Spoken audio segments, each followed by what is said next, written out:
നമസ്കാരം. എഡിറ്റേഴ്സ് അവറിലേക്ക് സ്വാഗതം. പ്രധാന വാർത്തകൾ. Flexi, Life Easy, Electronics and Home Appliances. സ്വാമി ശാശ്വതീകാനന്ദ സ്വയം സമാധിയായതാണെന്ന വാദവുമായി സ്വാമി സൂക്ഷ്മാനന്ദ. ശാശ്വതീകാനന്ദ മരണവുമായി സഹകരിച്ചു. കൊലപാതകവാദം അടിസ്ഥാനമില്ലാത്തത്. മരണവുമായി സഹകരിക്കുന്നു. That is the right word for that. അദ്ദേഹത്തിൻ്റെ സഹകരണമില്ലാതെ ഇത് നടക്കില്ല. തുടരന്വേഷണത്തിന് സാധ്യത തേടി സർക്കാർ. റിപ്പോർട്ട് സമർപ്പിക്കാൻ ക്രൈംബ്രാഞ്ച് DGPക്ക് നിർദ്ദേശം. CBI അന്വേഷണം വേണമെന്ന് VS അച്യുതാനന്ദൻ. തദ്ദേശ തെരഞ്ഞെടുപ്പിലെ സ്ഥാനാർത്ഥി നിർണയത്തിൽ കോൺഗ്രസിൽ കലാപം. തൃശൂരിൽ യൂത്ത് കോൺഗ്രസിന്റെ ഷർട്ടൂരി പ്രതിഷേധം.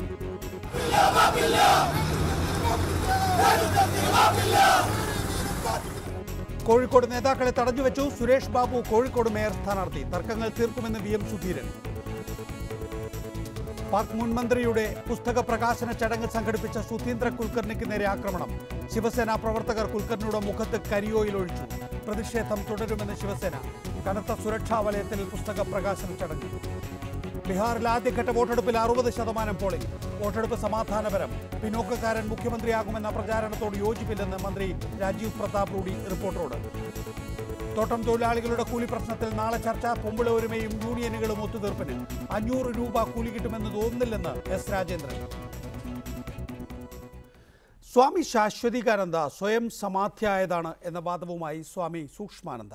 ശാശ്വതീകാനന്ദ മരണവുമായി സഹകരിച്ചു എന്നതാണ് തൻ്റെ വാദമെന്നും സൂക്ഷ്മാനന്ദ വിശദീകരിച്ചു. കൊലപാതകവാദം അടിസ്ഥാനമില്ലാത്തതാണെന്നും സൂക്ഷ്മാനന്ദ റിപ്പോർട്ടറിന്റെ ക്ലോസ് എൻകൗണ്ടറിൽ പറഞ്ഞു. നേരത്തെ മരണം കണ്ട ഒരു സന്യാസി വര്യൻ ആ മരണവുമായി സഹകരിക്കുന്നു, അതോ ആത്മഹത്യയാണോ? മരണവുമായി സഹകരിക്കുന്നു. That is the right word for that. അദ്ദേഹത്തിൻ്റെ സഹകരണമില്ലാതെ ഇത് നടക്കില്ല. ശാശ്വതീകാനന്ദയെ കൊലപ്പെടുത്തി എന്ന നിഗമനത്തിന് അടിസ്ഥാനമില്ല. മുൻകൂട്ടി നിശ്ചയിച്ചത് പ്രകാരമല്ല ആലുവ യാത്ര. അതുകൊണ്ട് തന്നെ ശാശ്വതീകാനന്ദയെ അപായപ്പെടുത്തിയതാകാൻ സാധ്യതയില്ല.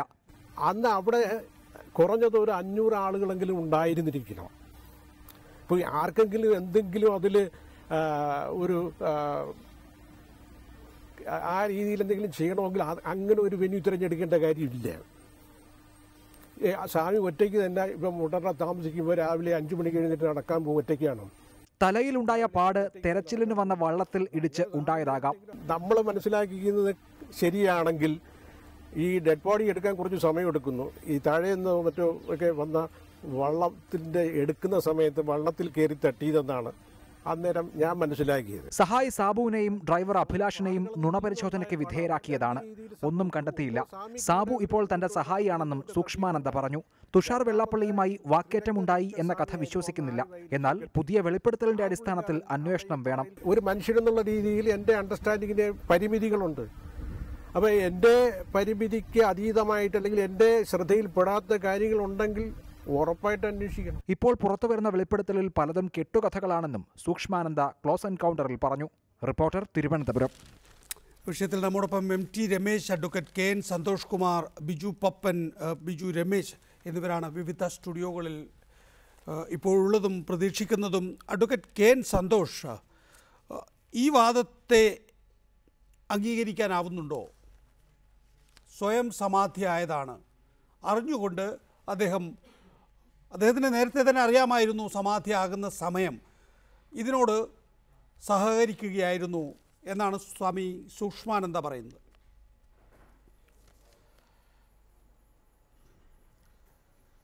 അതൊരു സ്പിരിച്വൽ തലത്തിൽ നിൽക്കുന്ന ഒരു സന്യാസി ശ്രേഷ്ഠന്റെ അഭിപ്രായമാണ്. എനിക്ക് അതിനെക്കുറിച്ച് പറയാനുള്ള അത്രമാത്രം ഒരു പരിജ്ഞാനമില്ല. കാരണം മരണത്തെ സ്വീകരിക്കുക എന്ന് പറയുന്നതിനെ കുറിച്ച് എനിക്കറിയില്ല. അപ്പം അദ്ദേഹം ഉൾപ്പെടെ ഇപ്പം തന്നെ അദ്ദേഹം തന്നെ പറഞ്ഞല്ലോ 500-ലധികം ആളുകൾ അവിടെ ഉണ്ടായിരുന്നു. അന്ന് അവിടെ മിക്കവാറും സന്യാസി ശ്രേഷ്ഠന്മാർ അവിടെ എത്തിയിരുന്നു.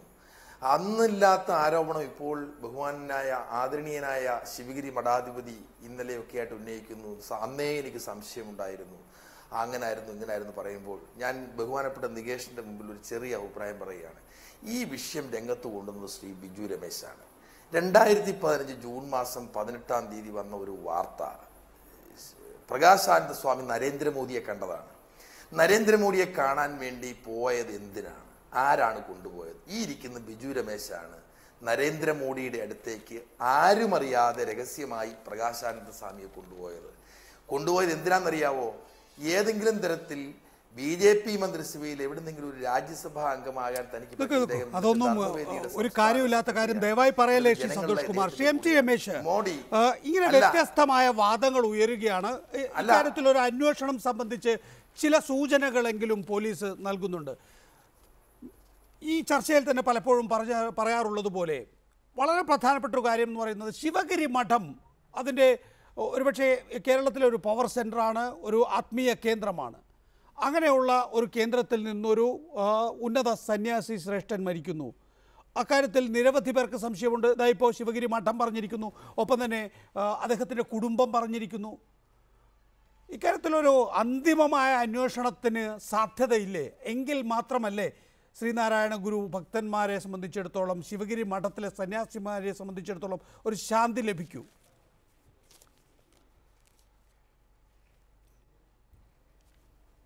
അന്വേഷണം വേണമെന്ന കാര്യത്തിൽ പൊതുവെ ആർക്കും അഭിപ്രായ വ്യത്യാസമില്ല എന്നാണ് ഞാൻ മനസ്സിലാക്കുന്നത്. ഇപ്പോൾ ആരോപണം ഉന്നയിച്ചിട്ടുള്ള ആളുകളും ആരോപണ വിധേയരായിട്ടുള്ള ആളുകളും ഒരേപോലെ സമ്മതിക്കുന്ന ഒരു കാര്യം, ഒരു അന്വേഷണം ഉണ്ടാവട്ടെ, അത് CBI അന്വേഷണം തന്നെ ആവണം എന്ന് എല്ലാവരും പറഞ്ഞിട്ടുണ്ട്.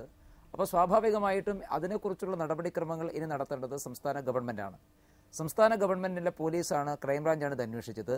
ഇനി ഒരു CBI അന്വേഷണം വേണമെങ്കിൽ സംസ്ഥാന ഗവൺമെൻറ് ശുപാർശ ചെയ്യണം, അതിനുള്ള നടപടിക്രമങ്ങൾ നീക്കണം. പക്ഷേ 2-3 കാര്യങ്ങൾ ഇതിൻ്റെ കൂടെയുണ്ട്. എന്തുകൊണ്ട് ഈ സംശയം ഉന്നയിച്ചിട്ടുള്ള ആളുകൾ ഇതുവരെ ഇതിൻ്റെ തെളിവുകൾ ഹാജരാക്കിയില്ല? കാരണം ഈ മരണത്തെ സംബന്ധിച്ച് ചില ദുരൂഹതകളുണ്ട് എന്ന് അന്നേ തന്നെ വാർത്തകൾ വന്നിരുന്നു, അന്ന് തന്നെ അഭിപ്രായപ്പെട്ടിരുന്നു. അതിൻ്റെ അടിസ്ഥാനത്തിലാണല്ലോ അന്ന് ക്രൈംബ്രാഞ്ച് അന്വേഷണം നടന്നത്.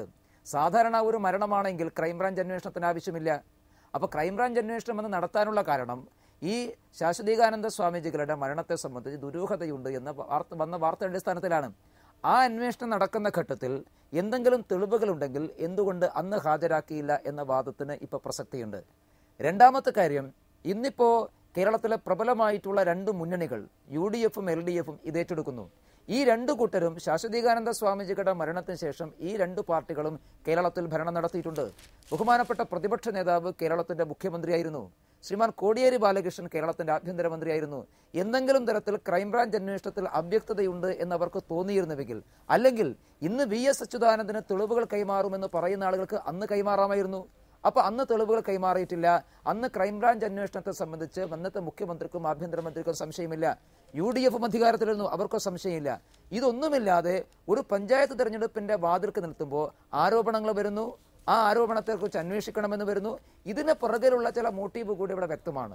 അതുകൊണ്ട് സത്യാവസ്ഥ പുറത്തു വരണം. അന്നു മുതലേയുള്ള ചില ആശങ്കകളും ദുരൂഹതകളും കൃത്യമായ അന്വേഷണം ഉണ്ടാവണം. അന്വേഷണം വേണമെന്ന് തന്നെയാണ് BJP-യുടെ അഭിപ്രായം. ശ്രീ ബിജു പപ്പൻ, താങ്കൾക്ക് കേൾക്കാമെങ്കിൽ സ്വയം മരണം വരിക്കുകയായിരുന്നു ശാശ്വതീകാനന്ദ സ്വാമികൾ എന്ന വാദത്തെ താങ്കൾ അംഗീകരിക്കുന്നുണ്ടോ? ശാശ്വതീകാനന്ദ സ്വാമികള് ആത്മഹത്യ ചെയ്തു എന്നാണ് സൂക്ഷ്മാനന്ദ സ്വാമികൾ പറയുന്നത്. ഈ കഴിഞ്ഞ 13 വർഷമായി ഒരു 6-7 വർഷം സ്വാമിജിയോടൊപ്പം ട്രാവൽ ചെയ്തിട്ടുള്ള ആളാണ് ഞാൻ. സൂക്ഷ്മാനന്ദ സ്വാമികള് ശാശ്വതീകാനന്ദ സ്വാമികൾ ആത്മഹത്യ ചെയ്തു എന്ന് എന്നോട് ഇതുവരെയും പറഞ്ഞിട്ടില്ല. പിന്നെ ഇതൊരു ആത്മഹത്യ എന്ന വാക്കല്ല ശാശ്വതീകാനന്ദ സ്വാമികൾ മരണം വരിച്ചു. അതെ, മരണം വരിച്ചു എന്ന് പറഞ്ഞാൽ എന്റെ ജീവിതം അവസാനിച്ചുവെന്നും അത് എന്റെ വേണ്ടപ്പെട്ട ആളുകളെ ഞാൻ തെറ്റിദ്ധരിപ്പിച്ചുകൊണ്ട് എനിക്ക് എത്തേണ്ട സ്ഥലത്ത് ഞാൻ എത്തുന്നുവെന്നും അവിടെ വെച്ച് ഇത് സംഭവിക്കുന്നുവെന്നും. എന്ന് വെച്ചാൽ സൂക്ഷ്മാനന്ദ സ്വാമികളിലൂടെ തന്നെ ഞാൻ ആലുവയിലേക്ക് എത്തുന്നു. ആലുവയിൽ എത്തുന്നതിന് വേണ്ടി വരുന്ന ഫോൺ കോളുകൾ സൂക്ഷ്മാനന്ദ സ്വാമിയെ ഏൽപ്പിക്കുന്നു. ഉടനെ സൂക്ഷ്മാനന്ദ സ്വാമി പറയുന്നു യാദർച്ഛികമായി അത് ആലുവയിൽ എത്തുന്നു എന്ന് പറയുന്നു. സാബുവിന്റെ നിലവിളി കേൾക്കുമ്പോൾ മാത്രമേ സ്വാമി കുളിക്കാൻ കുളിക്കടവിൽ പോയെന്ന് സൂക്ഷ്മാനന്ദ സ്വാമിക്ക് അറിയാവും. ഇതൊക്കെ ഞങ്ങൾ ആദ്യമായിട്ട് കേൾക്കുന്നതാണ്. കാരണം അവിടെ കുളിക്കാൻ പോകുന്ന സമയത്തുള്ള ചർച്ചയും ആ സമയത്ത് വരുന്ന ഫോൺ കോളുകൾ, അത് കഴിഞ്ഞ് അവിടെ ബുക്ക് സ്റ്റാളിന്റെ ഉദ്ഘാടനത്തിന് പോകുമ്പോൾ നടന്ന ചർച്ചയും സ്വാമിയുടെ കൂടെ സാബു പോകുന്നതായപ്പോൾ ഉൾപ്പെടെയുള്ള സകല കാര്യങ്ങളും അറിയാവുന്നവരുണ്ട് ഇവിടെ ബിജു രമേശ്, സൂക്ഷ്മാനന്ദ സ്വാമിയും ശാശ്വതീകാനന്ദ സ്വാമിയുമാണ് ഒരുമിച്ച് വർക്കലയിൽ നിന്ന് ആലുവ അദ്വൈത ആശ്രമത്തിലേക്ക് യാത്ര തിരിക്കുന്നത്. യാത്ര പുറപ്പെടുമ്പോൾ എപ്പോൾ ആലുവയിലെത്തും എന്ന് അറിയില്ലായിരുന്നു. അങ്ങനെയാണെങ്കിൽ, അതായത് ആ കുളിക്കടവിൽ ഒരാൾ ഒളിച്ചിരുന്ന് സ്വാമിയെ അപായപ്പെടുത്താനാണ് ഉദ്ദേശിക്കുന്നതെങ്കിൽ എപ്പോൾ വരുമെന്നറിയുക പോലും ചെയ്യാത്ത ഒരു അല്ലെങ്കിൽ എപ്പോൾ നടക്കുമെന്നറിയാത്ത ഒരു കുറ്റകൃത്യത്തിന് വേണ്ടി അനന്തമായി ഒരു കുറ്റവാളി അവിടെ കാത്തു നിൽക്കുന്നുണ്ടാകണം എന്നുള്ളതാണ് ഒന്ന്. രണ്ട്, അവിടെ 500ഓളം പേരുണ്ടായിരുന്നു. 500ഓളം പേരുള്ള ഒരിടത്ത് വെച്ച് വേണമോ അദ്ദേഹത്തെ കൊല്ലാൻ? മുട്ടടയിൽ അദ്ദേഹം താമസിക്കുന്നിടത്ത് സാധാരണഗതിയിൽ രാവിലെ 5 മണിക്ക് നടക്കാൻ പോകുന്നയാളാണ് ശാശ്വതാനന്ദ സ്വാമി. വേണമെങ്കിൽ ഇതിനേക്കാൾ നല്ല ഓപ്പർച്യൂണിറ്റീസ്, അവസരങ്ങൾ ഒരുപക്ഷെ ശാശ്വതാനന്ദ സ്വാമിക്ക് കിട്ടുമായിരുന്നു. എന്തിന് ഇവിടെ അത് സെൻസ്ലെസ് ആയി തോന്നുന്നു എന്നാണ് പറയുന്നത്? പറയൂ ബിജു.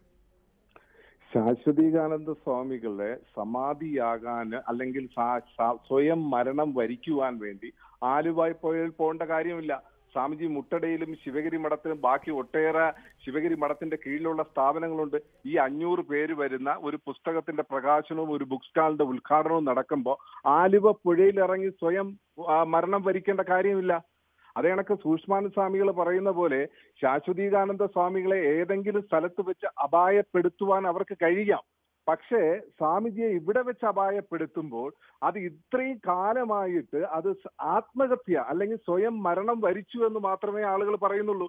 അതിൻ്റെ അകത്ത് ദുരൂഹത ഉണ്ടെന്ന് ഇടയ്ക്കിടയ്ക്ക് പറയുകയും അത് യോഗ നേതൃത്വത്തിലേക്കും ബാക്കിയുള്ള ചർച്ചകളിലേക്കും പോകുന്നതല്ലാതെ അതിൻ്റെ അകത്ത് എന്താണ് യഥാർത്ഥത്തിൽ സംഭവിച്ചതെന്ന് ആർക്കും അറിയില്ല. ഇപ്പോ സാബുവിനെ നുണ പരിശോധിച്ചു അല്ലെങ്കിൽ ഡ്രൈവർ സുഭാഷിനെ നുണ പരിശോധനയ്ക്ക് വിധേയമാക്കി എന്നുള്ളത് സൂക്ഷ്മാനന്ദ സ്വാമികളിലൂടെയാണ്. കഴിഞ്ഞ 3-4 ദിവസമായി ദൃശ്യമാധ്യമങ്ങൾ അങ്ങോട്ടും ഇങ്ങോട്ടും എല്ലാ ഉദ്യോഗസ്ഥന്മാരുമായിട്ട് അന്വേഷിച്ചിട്ട് ഇവരെ രണ്ടുപേരെയും നുണ പരിശോധന നടത്തിയെന്ന് ആർക്കും അറിയില്ല. നുണ പരിശോധന റിപ്പോർട്ട് വരെ സൂക്ഷ്മാനന്ദ സ്വാമിക്ക് അറിയാം. അതിൻ്റെ അകത്തൊന്നുമില്ല, അങ്ങനെ ക്ലോസ് ചെയ്യായിരുന്നു. ഞങ്ങൾക്ക് ആർക്കും അതറിയില്ല. തുടരുക ബിജു, ഞാൻ മടങ്ങിയെത്താം താങ്കളിലേക്ക്. ശ്രീ കെ എൻ സന്തോഷ്, ഇവിടെ ഒരു കൊലപാതകമാണ് എങ്കിൽ കൊലപാതകത്തിൻ്റെ ഒരു ഫലം ലഭിക്കുന്ന ആളുകൾ വേണം. അതാരാണ് എന്നാണ് താങ്കളുടെ സംശയം? അതാരാകണം ഇനി അഥവാ അങ്ങനെ ഒരു കൊലപാതകം ഉണ്ട് എങ്കിൽ?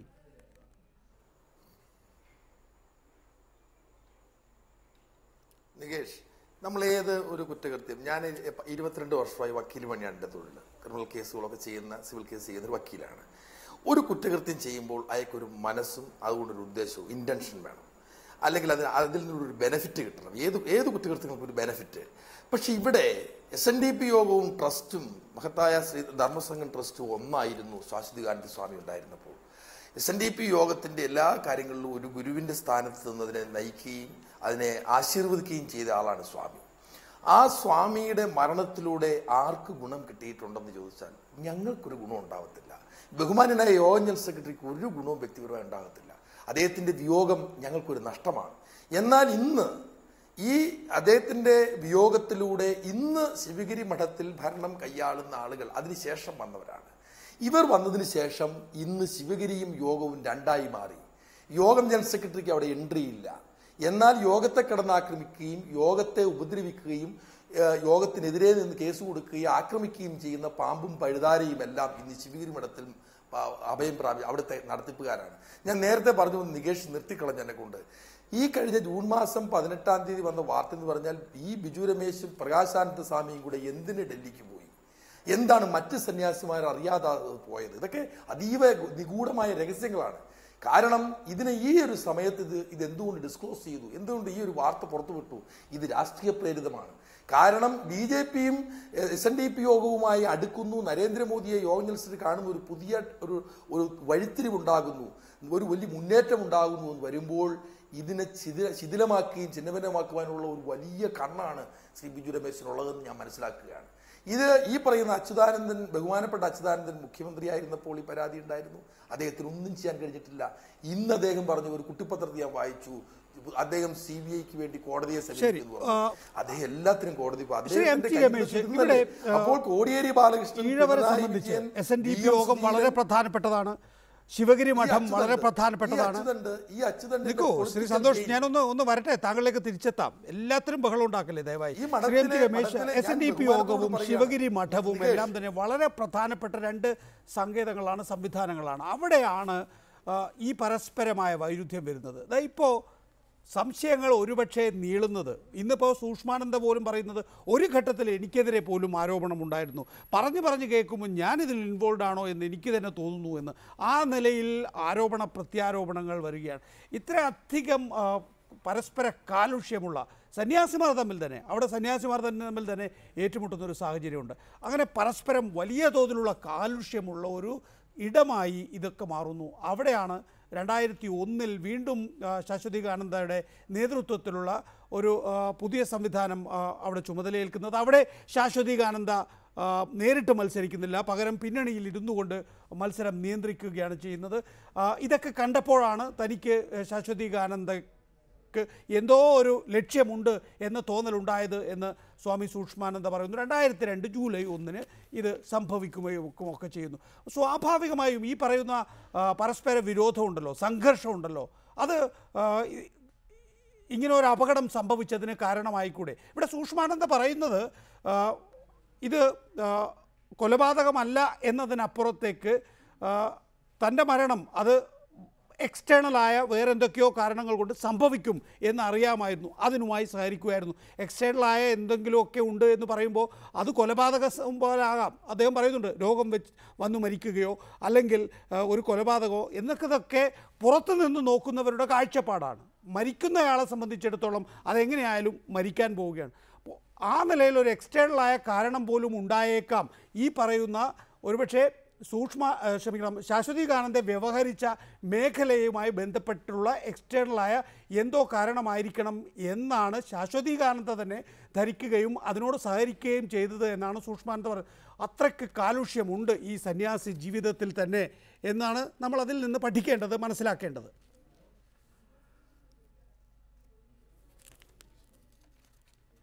അല്ല, ഒന്ന് സന്യാസി വര്യന്മാരായിട്ടുള്ള ആളുകൾക്ക് അവരുടെ സാധനയിലൂടെയും തപശക്തിയിലൂടെയും മരണത്തെക്കുറിച്ച് മുൻകൂട്ടി കാണാൻ സാധിക്കുക എന്നുള്ളത് പലപ്പോഴും പല ആളുകളും പറഞ്ഞു കേട്ടിട്ടുണ്ട്. നമുക്കതിനെക്കുറിച്ച് അറിയില്ല, നമ്മൾ സന്യാസി അല്ലാത്തതുകൊണ്ട് നമുക്കറിയില്ല. പക്ഷേ അങ്ങനെ ധാരാളം അനുഭവങ്ങളുണ്ടായിട്ടുണ്ട്. ഉദാഹരണമായിട്ട് ഏറ്റവും കൂടുതൽ ദയാനന്ദ സരസ്വതി സ്വാമികൾ മരണത്തെ മുൻകൂട്ടി കണ്ടിരുന്നു എന്ന് പറയപ്പെടുന്നു. പക്ഷെ അങ്ങനെ ആവാം. ഇവിടെ ശിവഗിരി മഠത്തെ പലപ്പോഴും കേരളത്തിലെ രാഷ്ട്രീയ തർക്കത്തിലുള്ള വേദിയാക്കി മാറ്റിയിട്ടുള്ള നിർഭാഗ്യകരമായിട്ടുള്ള അവസ്ഥയുണ്ട്. ശിവഗിരി മഠത്തെ എങ്ങനെയാണ് മറ്റു ചില സാമൂഹിക വിരുദ്ധരുടെ കൈകളിൽ ഏൽപ്പിക്കാൻ ശ്രമം നടന്നത് എന്നുള്ളത് എല്ലാവർക്കും അറിവുള്ളതാണ്. അതൊക്കെ വലിയ തർക്കവിതർക്കങ്ങളെ പറ്റിയിട്ടുള്ളതാണ്. ആ തർക്കങ്ങളിലൊക്കെ തന്നെ കേരളത്തിലെ പ്രബലമായിട്ടുള്ള 2 മുന്നണികൾക്കും 2 രാഷ്ട്രീയ പാർട്ടികൾക്കും കൃത്യമായിട്ടുള്ള താല്പര്യമുണ്ടായിരുന്നു. ആ താല്പര്യങ്ങൾ അവസാനിക്കുകയും ശിവഗിരി മഠം സന്യാസി വര്യന്മാർ നേരിട്ട് നടന്നൊരു സാഹചര്യം ഉണ്ടാവുകയും SNDP യോഗവും ശിവഗിരി മഠവും ഒക്കെ ഒരുമിച്ച് പോവുകയും ചെയ്യുന്ന സാഹചര്യം ഉണ്ടാവണമെന്നാണ് എല്ലാ ശ്രീനാരായണീയ ഭക്തന്മാരും ആഗ്രഹിക്കുന്നത്.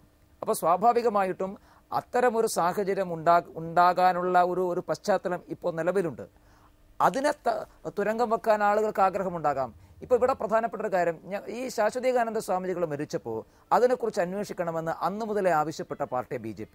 ഞങ്ങൾ ആവശ്യപ്പെടാനുള്ള കാരണം ചില ദുരൂഹതകളുണ്ട് എന്ന് പത്രവാർത്തകൾ വന്നു. അന്നത്തെ ചില സാഹചര്യങ്ങളും ഉണ്ടായിരുന്നു.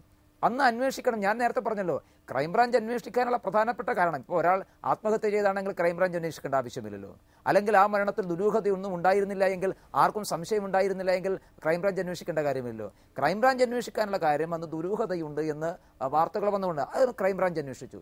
ഞാനിപ്പോഴും ചോദിക്കുന്നത്, ഇന്ന് തെളിവുകളുണ്ട് എന്ന് പറയുന്ന ആളുകൾ എന്തുകൊണ്ട് ആ തെളിവുകൾ ക്രൈംബ്രാഞ്ചിന് കൈമാറിയില്ല?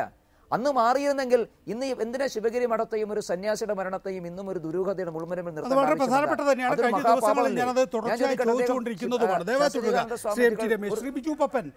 ഇവിടെ സാബു, നിങ്ങളൊക്കെ പ്രചരിപ്പിക്കുന്നത് സാബു പോളിഗ്രാഫ് ടെസ്റ്റിന് വിധേയനായിട്ടില്ല എന്നും സാബു പോളിഗ്രാഫ് ടെസ്റ്റിന് വിധേയനാകാതിരിക്കാൻ വേണ്ടി സുപ്രീം കോടതിയിൽ വലിയ അഭിഭാഷകരെ ഉപയോഗിച്ച് കേസ് വാദിച്ചു ജയിച്ചു എന്നാണ്. ഇന്ന് സൂക്ഷ്മാനന്ദ പറയുന്നു സാബു പോളിഗ്രാഫ് ടെസ്റ്റിന് നുണപരിശോധനയ്ക്ക് വിധേയനായി കഴിഞ്ഞതാണ്, അതിലൊരു കുഴപ്പവുമില്ല എന്ന്. ഞാൻ നികേഷ്, കഴിഞ്ഞ 3 ദിവസമായി പിണറായി സഖാവിന്റെയും മറ്റുമെല്ലാം സ്റ്റേറ്റ്മെന്റില് ഈ സുപ്രീം കോടതിയിൽ ഒരു ഉന്നത വക്കീലിനെ വെച്ച് സാബുവിനെ സംരക്ഷിക്കുന്നു എന്നുള്ള സ്റ്റേറ്റ്മെന്റുകൾ മാത്രമാണ് ഞാൻ കേട്ടത്. ഇതിനു മുമ്പ് സാബുവിനെ നുണപരിശോധനയ്ക്ക് വിധേയമാക്കി എന്ന് പറഞ്ഞത് സൂക്ഷ്മാനന്ദ സ്വാമികൾക്ക് മാത്രമേ അറിയാവൂ. നേരത്തെ ഞാൻ ഇന്റർവ്യൂവിൽ കണ്ടപ്പോ സൂക്ഷ്മാനന്ദ സ്വാമികൾ പറഞ്ഞു, ത്യാഗികളും യോഗികളുമായ സന്യാസി വര്യന്മാർക്ക് ആരുടെത്തും ശത്രുതയില്ല. മുമ്പ് നികേഷ് എന്നെ ഒരു ഇന്റർവ്യൂവിന് വിളിച്ചപ്പോൾ ഞാൻ ശിവഗിരി യുവജന വേദി ചെയർമാനായിരുന്നു. ഇന്ന് ഞാൻ ശിവഗിരി യുവജനവേദി ചെയർമാനല്ല. എന്റെ അച്ഛൻ MP പത്മനാഭന്റെ അനുസ്മരണ സമ്മേളനത്തിന് സഖാവ് MVR പങ്കെടുത്ത പരിപാടിക്ക് വേണ്ടിയാണ് സ്വാമിജി ആലുവയിലുള്ള ബോർഡ്, വർക്കലയുള്ള ബോർഡ് ആലുവയിലേക്ക് മാറ്റിയത്. അതിനോടൊപ്പം തന്നെ കോണ്ടൂർ പ്രസാദിന്റെ ബിൽഡിങ്ങിന്റെ തറക്കല്ലിടക്കം ഉണ്ടായിരുന്നു. ശത്രുതയില്ലാത്ത സ്വാമിക്ക് ബിജു പപ്പന്റെ അച്ഛന്റെ അനുസ്മരണത്തിന് പങ്കെടുക്കുന്നതിൽ വേണ്ടി സ്വാമി ഇത് മാറ്റിവെച്ചെന്ന് പറഞ്ഞാൽ എന്തെങ്കിലും വിഷമമുണ്ടാവും? അപ്പൊ ത്യാഗികളും യോഗികളുമായിട്ടുള്ള സന്യാസിവര്യന്മാരും ശിവഗിരി മഠത്തിലുണ്ട്. ത്യാഗികളും യോഗിമാർ അല്ലാത്ത വേഷധാരികളായ കാവി വേഷധാരികളായ സന്യാസിമാരും അതിനകത്തുണ്ട്. ഇവിടെ സാബുവിൻ്റെ ഒരു റോളിനെ കുറിച്ച് താങ്കൾ ആദ്യം പറഞ്ഞത് അതിൻ്റെ നേരിട്ട് പ്രതികരിക്കാതെയാണ്. പക്ഷേ സാബു ഇത് കണ്ടോ ഇല്ലയോ എന്നത് സംബന്ധിച്ചുള്ള ഒരു വിഷയത്തിലേക്ക് വന്നാൽ, സാബു പറഞ്ഞതായി സൂക്ഷ്മാനന്ദ സ്വാമി പറയുന്നത് ആദ്യം ഒന്ന് മുങ്ങിക്കയറി സോപ്പിട്ടു. അപ്പോൾ സ്വാഭാവികമായും സാബു ഒരു അംഗരക്ഷകനെ പോലെ അവിടെ കുളക്കടവിൽ ഇരിക്കുകയാണല്ലോ. സാബു നോക്കിയപ്പോൾ പിന്നീട് നോക്കാതിരിക്കാൻ ഒരു വളരെ പ്രധാനപ്പെട്ട പോയിന്റിലേക്കാണ്. പിന്നീട് നോക്കാതിരിക്കാൻ ഒരു ബോഡി ജസ്റ്റർ കാണിച്ചു. നമുക്കറിയാമല്ലോ, നമ്മളെ തന്നെ ഒരാൾ നോക്കിക്കൊണ്ടിരിക്കുമ്പോൾ നോക്കാതിരിക്കാനുള്ള ഒരു ബോഡി ജസ്റ്റർ കാണിക്കുന്നു. അവിടെ സാബു നോക്കാതിരിക്കുന്നു. പിന്നെ കുറച്ച് സമയം കഴിഞ്ഞ് അതിൻ്റെ ഒരു നാച്ചുറൽ പ്രോസസ്സിനുള്ള സമയമായി നോക്കിയപ്പോഴേക്കും സ്വാമി ഇല്ല എന്നാണ്. അപ്പോഴാണ് വിളിച്ചത് സൂക്ഷ്മാനന്ദ സ്വാമി ഓടി വന്നത് എന്നാണ്. ഇതിനൊക്കെ ക്ലാരിറ്റി ഉണ്ട്. ഇതിലെ ക്ലാരിറ്റി ഉണ്ട്. പക്ഷെ ചില കാര്യങ്ങൾ ശ്രദ്ധിക്കണം. സോപ്പ് തേച്ചതിനെ കുറിച്ച് ഞാൻ ഇന്നലെ സംസാരിച്ചപ്പോ അവിടെ ഇരുന്ന് ചർച്ചയിൽ പങ്കെടുത്ത ആള് പറഞ്ഞു സ്വാമിജി സോപ്പ് തേക്കില്ലായിരുന്നു. പക്ഷെ സോപ്പ് കൊണ്ടുപോയെന്നും സോപ്പ് എടുത്തുകൊണ്ടാണ് പോയെന്നും നേരിട്ട് അറിയാവുന്ന ആളായതുകൊണ്ടാണ് ഞാൻ ഇന്നലെ ആ ചർച്ചയിൽ അത് പറഞ്ഞത്. സ്വാമിജി സോപ്പ് തേച്ചുകൊണ്ടിരുന്നപ്പോൾ ശരീരത്തിന്റെ ചില ഭാഗങ്ങൾ, കാണിക്കാൻ പാടില്ലാത്ത ഭാഗങ്ങൾ സാബുവിനെ കാണിച്ചു. അപ്പോൾ സാബുവിന്റെ ശ്രദ്ധ സ്വാമിയിൽ നിന്നും തിരിഞ്ഞു. അതിനൊരു സമയമുണ്ടായിരുന്നു. ആ സമയം കഴിഞ്ഞപ്പോൾ സ്വാമിയെ കാണാതായി. ഇതാണ് സൂക്ഷ്മാനന്ദ സ്വാമികൾ പറഞ്ഞത്. എന്ന് വെച്ചാൽ സ്വാമിയുടെ ശരീരത്തിന്റെ ചില ഭാഗങ്ങള് സാബുവിനെ കാണിക്കുമ്പോൾ സാബു തിരിഞ്ഞു നിൽക്കുമല്ലോ. അപ്പൊ സാബു തിരിഞ്ഞു നിന്ന സമയത്ത് സ്വാമിയെ കാണാതായി ഉറക്കെ വിളിച്ചപ്പോഴാണ് അറിയുന്നത് ശാശ്വതീകാനന്ദ സ്വാമി കുളിക്കടവിൽ പോയെന്നും കുളിക്കാൻ പോയെന്നും സൂക്ഷ്മാനന്ദ സ്വാമികൾ അറിയുന്നത്. അതുവരെ ഈ 500ഓളം ആൾക്കാരുള്ള സ്ഥലത്ത് ശാശ്വതീകാനന്ദ സ്വാമി കുളിക്കാൻ പോയെന്നും കൂടെ സാബു പോയെന്നും അറിയില്ല. ഒരു കാര്യം കൂടെ ഉണ്ട്. സെൻട്രൽ സ്കൂളിൽ പിയൂണായിട്ട് വന്ന സാബു അവിടെ ലൈബ്രറിയനാകുകയും സെൻട്രൽ സ്കൂളിന്റെ ചാർജ് ഉണ്ടായിരുന്ന സൂക്ഷ്മാനന്ദ സ്വാമിയുടെ ശിഷ്യനായിരുന്നു ആദ്യം സാബു. സാബുവിനെ എവിടെ കൊണ്ടാക്കി? ശാശ്വതീകാനന്ദ സ്വാമികളുടെ ഒപ്പം കൊണ്ടാക്കി. ശാശ്വതീകാനന്ദ സ്വാമികളുടെ രഹസ്യ സ്വഭാവവും അല്ലാതെയുമായുള്ള സകല സംഭാഷണങ്ങളും റെക്കോർഡ് ചെയ്ത് പാലോടുള്ള വീട്ടില് സൂക്ഷ്മാനന്ദ സ്വാമിയുടെ അനിയൻ ലോകേശാനന്ദ സ്വാമിക്ക് കൊണ്ടു കൊടുക്കുമായിരുന്നു. ഇതെല്ലാം അന്വേഷണ പരിധി വരണം. ഇതെവിടുത്തെ കിട്ടി വിവരം ബിജുവിന്? ഞാൻ കേട്ടിട്ടുണ്ട്. പാലോട് പോയിരുന്നപ്പോൾ ലോകേശാനന്ദ സ്വാമി CD ഇട്ട് എന്നെ കേൾപ്പിച്ചിട്ടുണ്ട്. അഴിക്കോട് മാഷുമായിട്ടും മണിസാറുമായിട്ടും VS-ഉമായിട്ടൊക്കെ സംസാരിക്കുന്ന ശബ്ദരേഖ, ശാശ്വതീകാനന്ദ ശബ്ദരേഖ ഞങ്ങൾ കേട്ടിട്ടുണ്ട്. ശിവഗിരി യുവജനവേദി പ്രവർത്തകർ കേട്ടിട്ടുണ്ട്. ശ്രീ MT രമേശ്, അതാണ് ഞാൻ പ്രധാനപ്പെട്ട വാദത്തിലേക്ക് വീണ്ടും വരികയാണ്. അതായത് ഇവിടെ സൂക്ഷ്മാനന്ദ ഒന്നും ഒളിക്കുന്നില്ല. ഭൗതിക ജീവിതവും ലൗകിക ജീവിതവും തമ്മിൽ അതിർവരമ്പ് എന്താണ് എന്ന് നിശ്ചയിക്കാത്ത ആൾ തന്നെയായിരുന്നു ശാശ്വതീകാനന്ദ എന്ന് പറയുന്നതിനോടൊപ്പം തന്നെ രാഷ്ട്രീയത്തിൽ അദ്ദേഹം സജീവമായി ഇടപെട്ടിരുന്നു. രാഷ്ട്രീയത്തിലെ എല്ലാ ഇടപാടുകൾക്കും അദ്ദേഹം ഉണ്ടായിരുന്നു. കെ കരുണാകരൻ പല വിഷയങ്ങളിലും അദ്ദേഹത്തോട് ഉപദേശം തേടാറുണ്ടായിരുന്നു. ആദ്യമൊക്കെ സൂക്ഷ്മാനന്ദ അത് വർത്തമാനം മാത്രമായിട്ടാണ് കണ്ടിട്ടുള്ളത് എങ്കിൽ അത് ഇടപെടലാണ് എന്ന് തന്നെയാണ് പിന്നീട് തിരിച്ചറിഞ്ഞത്. അദ്ദേഹം VS അച്യുതാനന്ദനെക്കുറിച്ചും പിണറായി വിജയനെക്കുറിച്ചും പോലും പറയുന്നു. ഇവരെ പോലും അദ്ദേഹം കൈകാര്യം ചെയ്തിരുന്നു എന്നാണ്. അങ്ങനെ കേരള രാഷ്ട്രീയത്തിൽ കഴിഞ്ഞ 2 പതിറ്റാണ്ടുകൾ നിറഞ്ഞു നിന്ന എല്ലാ രാഷ്ട്രീയക്കാരുമായും നിരന്തര സമ്പർക്കം പുലർത്തിയിരുന്നു. മറ്റ് സന്യാസി ഗ്രൂപ്പുകളുമായി ഏറ്റുമുട്ടിയിരുന്നു. ബിസിനസ്സുകാരുമായി അടുത്ത ബന്ധം പുലർത്തിയിരുന്നു. വ്യക്തിജീവിതം, ലൗകിക ജീവിതം എന്താണ്, ആത്മീയ ജീവിതം എന്താണെന്ന് സംബന്ധിച്ച് സ്വന്തമായ വേർതിരിവ് മാത്രമേ സ്വാമിക്ക് ഉണ്ടായിരുന്നുള്ളൂ. അങ്ങനെ ഇത്രയധികം മേഖലകളിൽ ഒന്നിച്ചിടപെട്ട ഒരാളുടെ സമാധിയെക്കുറിച്ചാണ് നാം സംസാരിക്കുന്നത് എന്നത് കുറെ കൂടി ഗൗരവമാകുന്നു.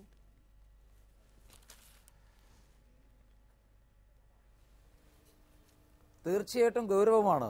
അങ്ങനെയുള്ള ഒരാൾ ദുരൂഹമായ സാഹചര്യത്തിൽ മരണപ്പെട്ടപ്പോൾ ആ മരണത്തെക്കുറിച്ച് എന്തുകൊണ്ട് സത്യസന്ധമായ അന്വേഷണം നടന്നില്ല എന്നുള്ളത് ഗൗരവതരമാണ്. ഇന്നിപ്പോൾ നടന്ന അന്വേഷണം സത്യസന്ധമാണില്ല എന്നാണല്ലോ ഇവരെല്ലാവരും പറയുന്നത്. അങ്ങനെയാണെങ്കിൽ അന്വേഷണം സത്യസന്ധമല്ലാത്ത ഘട്ടത്തിൽ എന്തുകൊണ്ട് ഇടപെടലുകൾ ഉണ്ടായില്ല? ഞങ്ങൾക്ക് ശാശ്വതീകാനന്ദ സ്വാമികളെ കുറിച്ച് ഞങ്ങൾക്ക് നല്ല റിസർവേഷൻ ഉണ്ടായിരുന്നു. ഈ ഭരണത്തിന്റെ ഇടനാഴികളിൽ നടത്തുന്ന ഇടപാടുകളെ സംബന്ധിച്ച് ഞങ്ങൾ അന്നേ അഭിപ്രായ വ്യത്യാസം പറഞ്ഞിട്ടുള്ള ആളുകളാണ്. ഇടതുപക്ഷത്തിന്റെ CPM-ന്റെയും കോൺഗ്രസിന്റെയും തട്ടകങ്ങളിൽ ശിവഗിരി മഠാധിപതി പോകുന്നതിനെക്കുറിച്ച് ഞങ്ങൾ കൃത്യമായിട്ടുള്ള അഭിപ്രായം അന്നേ പറഞ്ഞിട്ടുള്ളതാണ്. ഞങ്ങളിപ്പോൾ പുതിയ അഭിപ്രായം പറയുന്നതല്ല. പക്ഷെ ഞങ്ങളിപ്പോൾ ചോദിക്കുന്നത്, ഇപ്പം നേരത്തെ തെളിവുകളെ സംബന്ധിച്ച് പറഞ്ഞു. ഞാൻ ചോദിക്കട്ടെ, അദ്ദേഹത്തിന്റെ മരണത്തിന് ഉത്തരവാദികളായിട്ടുള്ള ആളുകളെക്കാൾ മഹാപാപികൾ കൈവശമുള്ള തെളിവുകൾ അന്വേഷണ ഉദ്യോഗസ്ഥന്മാർക്ക് കൈമാറാത്തവരല്ലേ? എന്തുകൊണ്ട് തെളിവ് നൽകില്ല? ഇപ്പൊ ഉദാഹരണമായിട്ട് ഞങ്ങളുടെ കയ്യിൽ ടെലിഫോൺ സംഭാഷണമുണ്ട്, ഞങ്ങളുടെ കയ്യിൽ ദൃശ്യങ്ങളുണ്ട്, എന്തുകൊണ്ട് കൈമാറിയില്ല? ഇതിപ്പോ ഈ തെരഞ്ഞെടുപ്പിന് തൊട്ടു മുമ്പ് ഇത് പറയാൻ പ്രേരിപ്പിച്ച വികാരം എന്താണ്? ഞാൻ പറയുന്നത് ഇതിന്റെ സമയത്തെക്കുറിച്ചാണ്. ഞാൻ ബാക്കി ഈ തെളിവുകൾ സത്യസന്ധമല്ല, കൃത്രിമമായി ഇതൊന്നും ഞാൻ പറയുന്നില്ല. അന്വേഷിക്കട്ടെ, അന്വേഷണത്തിലുള്ള സത്യാവസ്ഥ വരട്ടെ, ഇവരുടെ കയ്യിലെ തെളിവുകൾ സമാഹരിക്കട്ടെ. പക്ഷേ ഈ തെളിവുകളെ കുറിച്ച് പറയാൻ ഇത്ര നാളെ എന്തിനു കാത്തിരുന്നു? ബിജു രമേശും നമ്മോടൊപ്പം ഇപ്പോൾ ഉണ്ട്. ശ്രീ ബിജു രമേശ്, സാധാരണ മനുഷ്യൻ അവൻ്റെ അവസാനത്തെക്കുറിച്ച് ഇൻഡ്യൂഷൻ ഉണ്ടാകും. ആത്മീയ ധ്യാനമുള്ള ആളാണ് സ്വാമി ശാശ്വതീകാനന്ദ. ഏതോ രീതിയിൽ അറിയാമായിരുന്നു എൻ്റെ അവസാനം അടുത്തു.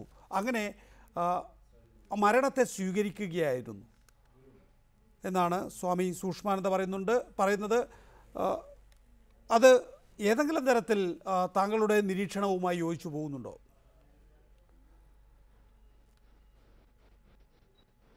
സ്വാമി നേരത്തെ തന്നെ ഇത് കഴിഞ്ഞപ്പോൾ മഠാധിപതി ആവാൻ വേണ്ടി ഒരുപാട് ഫൈറ്റ് നോക്കിയതാണ്.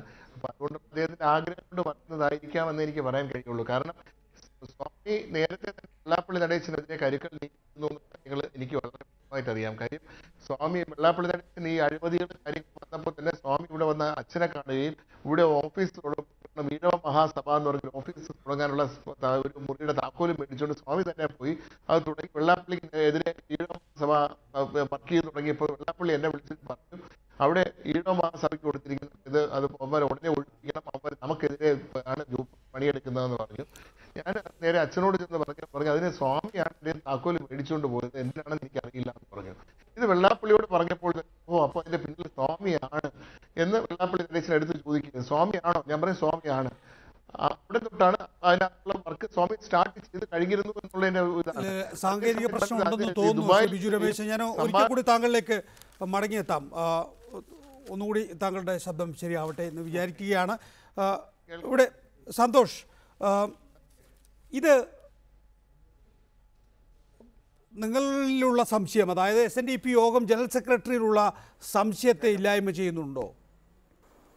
നികേഷ്, ഞാൻ ഇത് പറഞ്ഞല്ലോ, ഇവിടെ യോഗം ജനറൽ സെക്രട്ടറിക്കെതിരെ ഉള്ളത് കേവലം ആരോപണം മാത്രമാണ്. ബിജു രമേശിന്റെ വ്യക്തിഹത്യ ചെയ്യാൻ വേണ്ടിയിട്ട് SNDP യോഗം ജനറൽ സെക്രട്ടറിക്ക് എന്ത് നേട്ടം, എന്ത് ബെനിഫിറ്റ്? ഒരു കുറ്റകൃത്യം അഥവാ ഉണ്ടായിട്ടുണ്ടെങ്കിൽ ഞങ്ങളത് കുറ്റകൃത്യമായി കരുതുന്നില്ല. അങ്ങനെ ഉണ്ടെങ്കിൽ ഞങ്ങൾക്ക് എന്ത് ബെനിഫിറ്റ് കിട്ടി? ഇത് ഈ സമയത്ത് പഞ്ചായത്ത് ഇലക്ഷൻ അടുത്ത് വന്നപ്പോൾ ഒരു രാഷ്ട്രീയ ധ്രുവീകരണം ഉണ്ടാകുന്ന സമയത്ത് ആര് പറഞ്ഞു, എന്തിനു പറഞ്ഞു, എങ്ങനെ പറഞ്ഞു? ഇതാണ് ക്വസ്റ്റ്യൻ.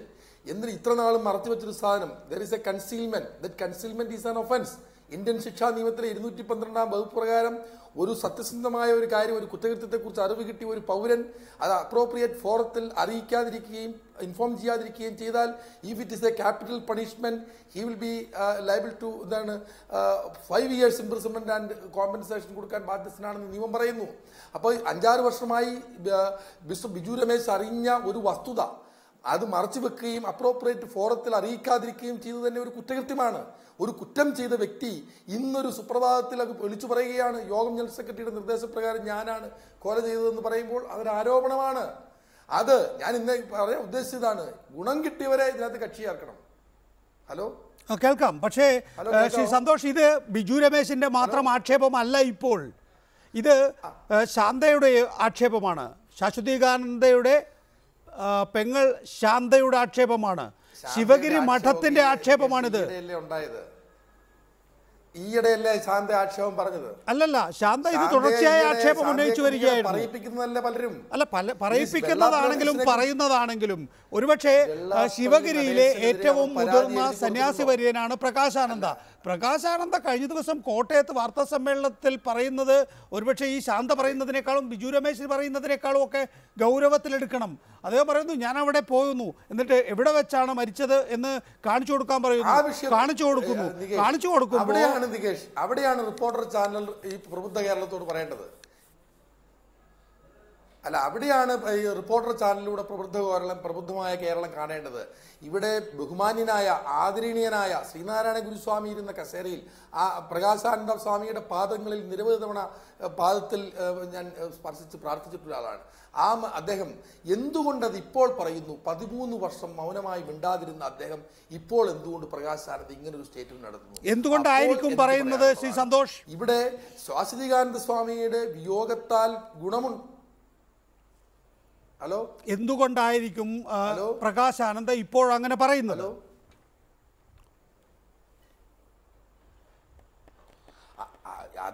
അതാണ് കണ്ടെത്തേണ്ടത്. അപ്പോൾ SNDPO ജനറൽ സെക്രട്ടറി മേൽ അടിച്ചേൽപ്പിക്കാൻ ശ്രമിച്ച അല്ലെങ്കിൽ ആരോപിച്ച ഒരു വലിയ ആരോപണം അത് ബിജു രമേശിനോട് ഉണ്ടാവുക. ഈ ബിജു രമേശും പ്രകാശാനന്ദ സ്വാമിയും കൂടെ ജൂൺ മാസം 17-ാം തീയതി നരേന്ദ്രമോദിയെ കാണാൻ പോയ ഒന്നിച്ച് പറഞ്ഞ കാര്യങ്ങൾ ദയവായി ആവർത്തിക്കല്ലേ ശ്രീ സന്തോഷ്? ഇപ്പൊ താങ്കൾ പറയുന്നു പ്രകാശാനന്ദയ്ക്ക് പിന്നിൽ മറ്റാരോ ഉണ്ട്, എന്തോ രാഷ്ട്രീയ ലക്ഷ്യങ്ങളുണ്ട് എന്ന്. എന്താണ് ആ രാഷ്ട്രീയ ലക്ഷ്യം? തീർച്ചയായിട്ടും എന്താണത്? മറ്റാരോ ഉണ്ടെന്നും ഇതിന്റെ പിന്നിൽ ഒരു വലിയ ഗൂഢസംഘമുണ്ട്. അതുകൊണ്ട് SNDPO ജനറൽ സെക്രട്ടറി ആവശ്യപ്പെട്ടതുപോലെ തന്നെ ഏതന്വേഷണത്തെയും നേരിടണം, ഏതന്വേഷണത്തെ ഞങ്ങൾ ഫേസ് ചെയ്യും. പ്രകാശാനന്ദയ്ക്ക് പിന്നിൽ ആരോ ഉണ്ട് എന്നും എന്തോ ഗൂഢശ്രമമുണ്ട് എന്നും ശ്രീ സന്തോഷ് താങ്കൾ പറയുന്നു. അതിന്റെ ബാക്കിയാണ് ഞാൻ ചോദിക്കുന്നത്. എന്താണ് ആ ഗൂഢശ്രമം എന്ന് താങ്കൾ എന്താണ് മറുപടി പറയാത്തത്? ഞാൻ പറയാം. ശാശ്വതികാനന്ദ സ്വാമിയുടെ വിയോഗത്തിലൂടെ SNDP യോഗത്തിന് നഷ്ടമാണ്. എന്നാൽ ഇന്ന് ശിവഗിരി മഠവുമായി ബന്ധപ്പെട്ട പല ആളുകളും, ഇന്ന് ഭരണം കൈയാളുന്ന പല ആളുകളും അവിടെ എത്തിച്ചേർന്നത് സ്വാമി ഇല്ലാതായതിനു ശേഷമാണ്. അപ്പോൾ അങ്ങനെ നോക്കുമ്പോൾ ഒരു അന്വേഷണം ഇനി നടത്തുമ്പോൾ തീർച്ചയായിട്ടും ഇപ്പോൾ ശിവഗിരി മഠത്തിന്റെ ഭരണം കൈയാളുന്ന ആളുകളുമായി കൂട്ടിച്ചേർത്ത് വേണം അന്വേഷണം നടത്തേണ്ടതെന്നാണ് ഞാൻ പറഞ്ഞത്. എന്നുവെച്ചാൽ അതുപോലെ തന്നെ ഇന്ന് ശിവഗിരി മഠവുമായി അടുത്തു നിൽക്കുന്ന ഗോകുലം ഗോപാലൻ, ബിജു രമേശ് ഉൾപ്പെടെയുള്ളവർ ഇവരെല്ലാം ചേർത്ത് അന്വേഷണം നടത്തണം എന്നാണ് എൻ്റെ അഭിപ്രായം. ഇല്ല, പ്രകാശാനന്ദയുടെ ഗൂഢാലോചനയെ കുറിച്ചാണ് ഞാൻ ചോദിച്ചത്. പ്രകാശാനന്ദയുടെ ഗൂഢാലോചന എന്താണ്?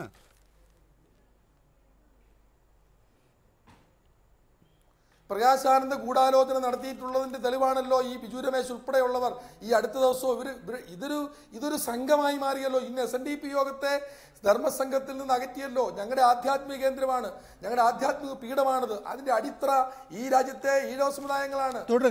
ബിജു രമേശ്, ഇപ്പോ ഈ സന്തോഷ് പറയുന്നത് എന്താണെന്ന് അറിയാമോ? നിങ്ങൾ ഗോകുലം ഗോപാലൻ, ബിജു രമേശ് തുടങ്ങിയ ഈ ധർമ്മവേദിക്കാരുണ്ടല്ലോ, ഈ ധർമ്മവേദിക്കാർ ഗൂഢാലോചന നടത്തിയിട്ടാണ് പ്രകാശാനന്ദയെ കൊണ്ട് ഇത് പറയിക്കുന്നത്. പ്രകാശാനന്ദ കഴിഞ്ഞ ദിവസം കോട്ടയത്ത് വലിയ ഗുരുതരമായ ആരോപണങ്ങളാണല്ലോ ഉന്നയിച്ചത് എന്ന ചോദ്യത്തിനാണ് സന്തോഷ് അങ്ങനെ മറുപടി പറഞ്ഞത്. നിങ്ങളാണോ ഇതിന് പിന്നിൽ? പ്രകാശാനന്ദ ഇക്കഴിഞ്ഞ 12 വർഷം എന്തുകൊണ്ട് പറഞ്ഞില്ല എന്നും സന്തോഷ് ചോദിക്കുന്നു. പ്രകാശാനന്ദ സ്വാമിക്ക് കുറിച്ച് യാതൊരു വിവരവുമില്ലാത്തൊരു വ്യക്തിയാണ് സംസാരിക്കുന്നതെന്ന് കേട്ട് കഴിഞ്ഞാൽ അറിയാം. ആരുടെയും പ്രേരണയ്ക്കോ ആർക്കും വേണ്ടിയോ ഒരു സ്വാർത്ഥ താല്പര്യത്തിന് വേണ്ടിയോ സംസാരിക്കുന്ന ഒരു വ്യക്തിയല്ല പ്രകാശാനന്ദ സ്വാമികൾ. അദ്ദേഹത്തിന് 96 വയസ്സ് കഴിഞ്ഞു. ഗുരുദ ദർശനങ്ങളിൽ മാത്രം ഉറച്ചു നിൽക്കുന്ന ഗുരുവിന് തുല്യമായിട്ടാണ് ഞങ്ങളെല്ലാം അദ്ദേഹത്തെ കാണുന്നത്. സന്തോഷിനോട് കൂടി ചോദിച്ചോട്ടെ. സന്തോഷ്, താങ്കൾ പറഞ്ഞല്ലോ ഒരുപാട് പ്രാവശ്യം പ്രകാശാനന്ദ സ്വാമിയുടെ കാലിൽ തൊട്ട് വന്ദിച്ചിട്ടുള്ള ആളാണ് താങ്കൾ എന്ന്. ഇങ്ങനെ ഒരാളെയാണോ, ഒരു ബാർ ഉടമ എന്ന ബിജു രമേശിനെ പറയുന്നത് കേട്ട് തുള്ളുന്ന ആളെയാണോ കാലിൽ തൊട്ട് നമസ്കരിച്ചിട്ടുള്ളത്?